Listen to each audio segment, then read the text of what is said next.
Hey, what's up, everybody? BDF44 coming at you with another video. So, the Lakers today. We do have the Pelicans, and I'll make a separate video on the matchup and what I expect to see. But I'm looking at the standings, and San Antonio just won their game against the Warriors tonight. They're 3.5 games behind us. I think there's about 12 games left.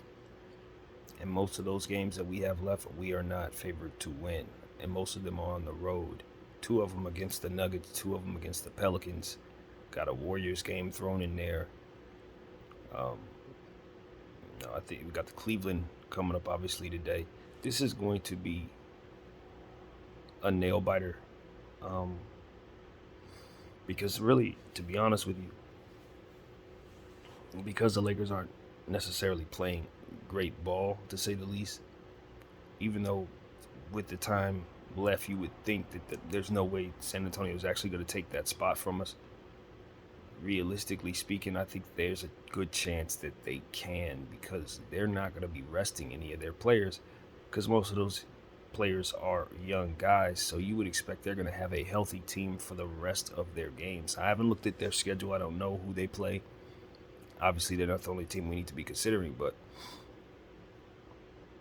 Portland is kind of out of it. They've been losing quite a bit. It doesn't look like Dame is going to be coming back anytime soon. That situation, if they don't make the playoffs, they're not upset at all. This has been a raging success for their franchise. Just clearing up the cap space that they did and finding the players that they have, out of basically nowhere. Portland has done a great job. So I don't think they need to make the playoffs at all. New Orleans, I think, is they're playing well enough, although BI going down kind of hurt them. They still have a lot of players that are playing well at the same time right now. So you would expect that they're going to still keep themselves above the fray as it pertains to us in San Antonio. So you look at those 3 teams, I think we're the worst one. Between us, San Antonio, and New Orleans without BI, I think we're the worst team. Now, obviously, we were talking about bringing back AD at some point before this 12-game stretch is up. I don't know how wise that is. This is why I wanted to kind of make this video, because I think where we are with the standings, where we are with the games left, we're in a weird spot to where you're probably just going to go forward and just play it out, not sit nobody, not shut anyone down. But you still have 13 tries at things going wrong. You know what I mean? As far as injuries are concerned. And you would love to be in a position to where your fate was a bit more sealed with the type of roster that you have left, where you don't really have roles even now for a lot of your players, because a lot of those guys didn't make it through the year. And some of the guys that you were hoping to get on the buyout market just didn't come to your team. So it's like we're in a no man's land as it pertains to how to plan. You don't really see the fruit in letting the season go, but it probably makes more sense to do so based on what it is your needs are. Obviously, we've discussed the draft pick on this channel very recently, and my newfound understanding of the fact that we could actually retain it if it's a between 1 through 10. If we fall and happen to luck up with the lottery balls, we could actually, we can keep the pick. But the chances of us doing that are also just as strange as our chances of making the playoffs. Is kind of iffy, really iffy. Likely not, though. So you still lean more toward just playing the season out and trying to make the play-in tournament.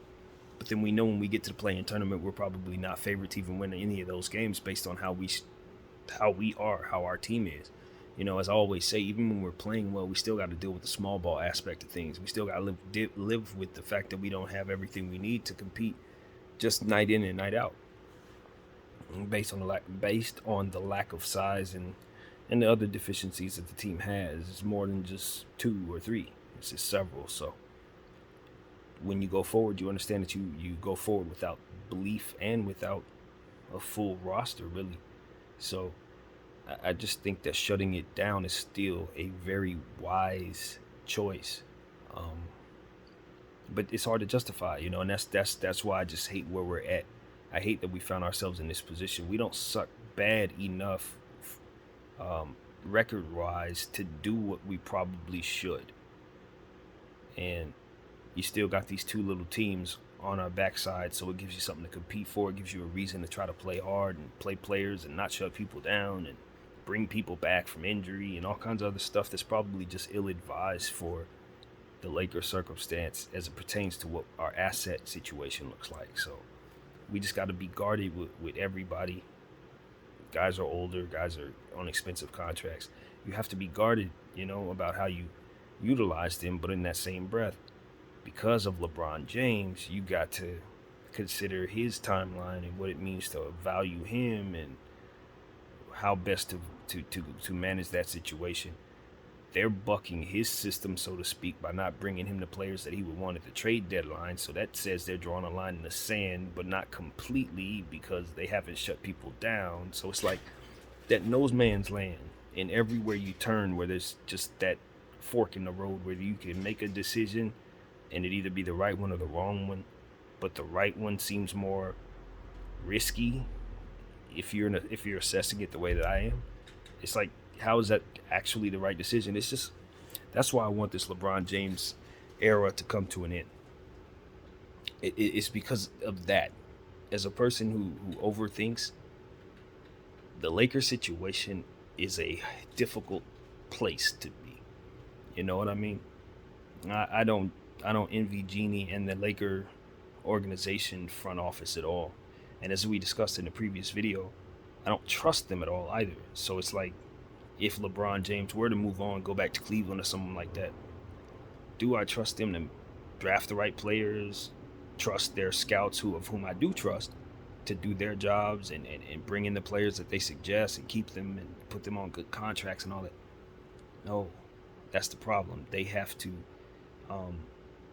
as we've said, reestablish that faith and that trust rather in my eyes. And I just feel like we're far away from being there. At the same time, do I trust that LeBron James, coupled with the disarray of that front office, will make good decisions for this franchise?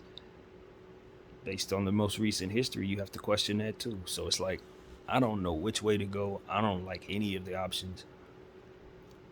The circumstances that this brain trust has to deal with aren't great. On top of that, it's just, man, I just don't see a whole lot of great going forward for this team unless they do some very, very difficult things. It makes some really tough and, dare I say, sacrificial decisions. You got to sacrifice the prospect of great success with LeBron in order to kind of ease the waters as it pertains to all of these different things. It's what you pay for. And even when you do that, you're still the Lakers. So even when he leaves, you're still going to be looked at as the team that's going to have to find a way to meet the expectations of its past, or otherwise it'll be talked about in a way that isn't favorable going forward. And it's only so long you can last on your history before people stop caring. And I think we've passed that point several times over. So we need to start getting things together, and I speak about it daily, and I hope that obviously that message reaches where it needs to go. But all in all, as a Laker fan, I'm not going anywhere.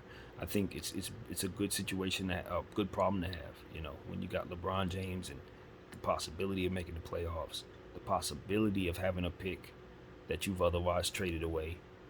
All of those things are interesting to me. If I'm not mistaken, that pick does not go to the New Orleans Pelicans, of whom we traded it to, but I think they've since traded it somewhere else. But that's the reality of it. If it's top 10, we get it, if we happen to suck enough. So I just think that's probably the wiser choice, given the fact that we're lacking in assets. Retain that pick, if possible. And we can go forward with that asset to either trade it or bring it to our team next year, as to which we'll hopefully have a solution for Russell Westbrook, and have a little more money to work with next year to build our team. And so that's what I'm hopeful for. But the reality is, I just don't see the Lakers doing that. I see them trying to make the playoffs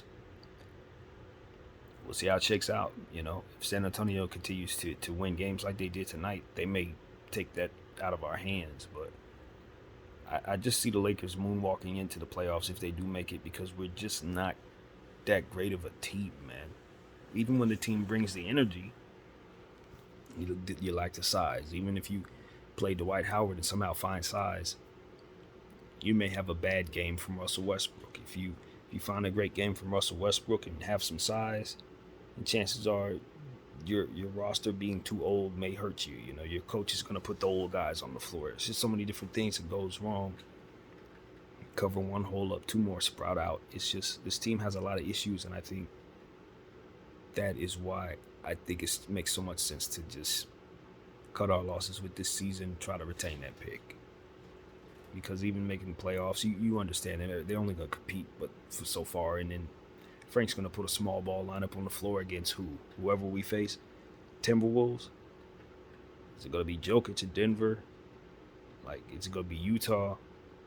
Look at all these teams that we're set to face. I mean, these teams have centers. These teams have big teams, big players. We're not gonna match up well against anyone.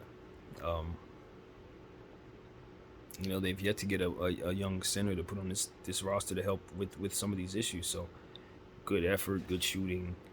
Even if we're playing good defense to a degree, it's still gonna break down. So, shut it down. That's just the wiser decision. Shut it all down, man. But we're not gonna do that. So we just continue to talk. So yeah, that's what I gotta say, man. Just want to get up here and vent a little bit. Talk about that conundrum, man. This weird no man's land space that the Lakers are in, and going forward, just how little faith we have in them being able to put a quality, competitive team on the floor night in and night out for the next 13 games on the road, particularly. It's just gonna get tough, man. We got some real teams to face, real teams that are gonna also have their own fate that they're trying to stay in control of.